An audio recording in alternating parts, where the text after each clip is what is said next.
Job, Chapter 1. There was a man in the land of Uz, whose name was Job, and that man was perfect and upright, and one that feared God, and eschewed evil. And there were born unto him 7 sons and 3 daughters. His substance also was 7,000 sheep, and 3,000 camels, and 500 yoke of oxen, and 500 she-asses, and a very great household, so that this man was the greatest of all the men of the East. And his sons went and feasted in their houses, every one his day, and sent and called for their 3 sisters to eat and to drink with them. And it was so, when the days of their feasting were gone about, that Job sent and sanctified them, and rose up early in the morning, and offered burnt offerings according to the number of them all. For Job said, "It may be that my sons have sinned and cursed God in their hearts." Thus did Job continually. Now there was a day when the sons of God came to present themselves before the Lord, and Satan came also among them. And the Lord said unto Satan,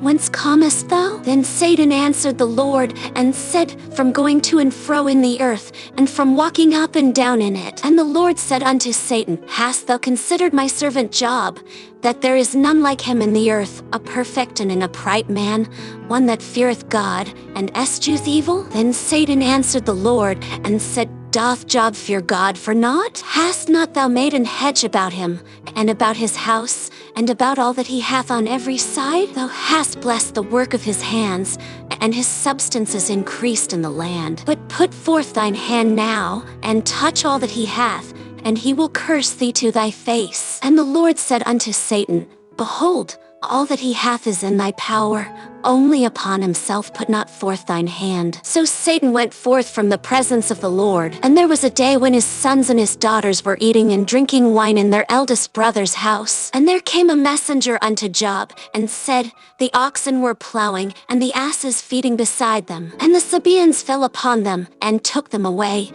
Yea, they have slain the servants with the edge of the sword, and I only am escaped alone to tell thee." While he was yet speaking, there came also another, and said, "The fire of God is fallen from heaven, and hath burned up the sheep and the servants, and consumed them, and I only am escaped alone to tell thee." While he was yet speaking, there came also another, and said, "The Chaldeans made out 3 bands, and fell upon the camels, and have carried them away.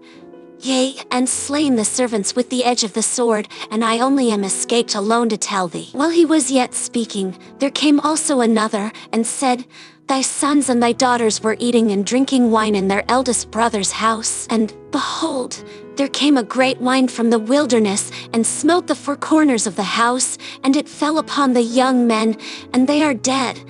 And I only am escaped alone to tell thee." Then Job arose, and rent his mantle, and shaved his head, and fell down upon the ground, and worshipped, and said, "Naked came I out of my mother's womb, and naked shall I return thither the Lord gave, and the Lord hath taken away. Blessed be the name of the Lord." In all this Job sinned not, nor charged God foolishly.